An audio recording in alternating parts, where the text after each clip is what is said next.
Баршаңызға қайырлы кеш, қыздар. Бүгін сіздермен бірге ерекше болып шығатын күнжіт қосылған бауырсақ дайындайтын боламыз. Өте дәмді әрі ерекше бауырсақты міндетті түрде дайындап көріңіздер, жып-жұмсақ болып шығады.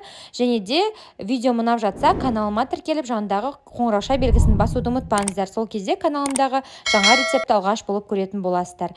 Ең бірінші тұз саламыз, қантымызды саламыз, үстіне жылытып алған сүтімізді құямыз. Сүтіміз міндетті түрде жылы болуы керек.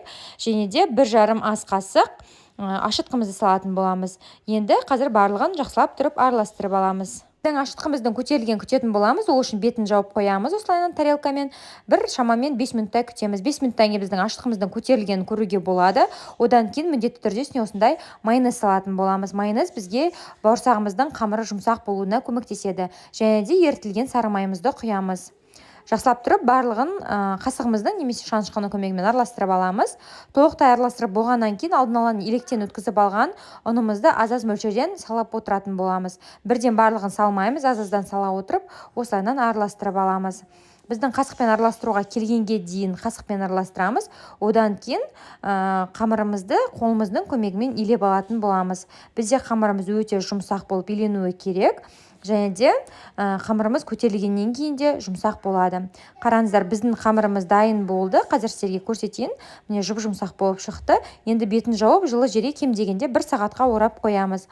1 сағат уақытымыз өткенге дейін біз күнжітімен жұмыс жасайтын боламыз. Ол үшін табамызға күнжітімізді салып аламыз.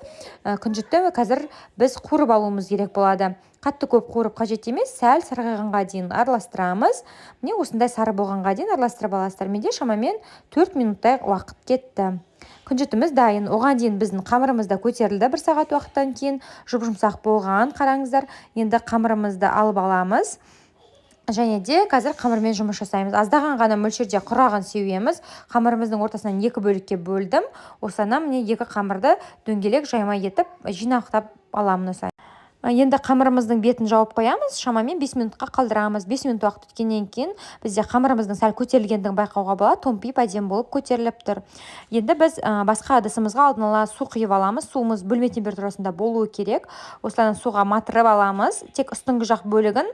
Одан кейін біз оны су жағылған бөлігін күнжітке батыратын боламыз. Яғни күнжітімізге. Міне осылай күнжітіміз жабысып қалады. Енді қазір біз қамырды жаюға кірісеміз. Қамырымызды қойып аламыз да үстінен оқтаумен өтіп шығамыз. Құрағын сеуіп керек емес. Осылайынан тек астына ғана сәл кішкене құрағын сепсеңіздер болады. Осылай міне жайып аламыз. Енді өзімізге қажет форма жасап аламыз. Мен осы дөңгелек қылып жасағым келіп тұр. Қаласаңыздар төртбұрыште жасауға болады. Оның ешқандай айырмашылығы жоқ. Міне қазір мен барлық қамырымды дөңгелетіп шығатын боламын.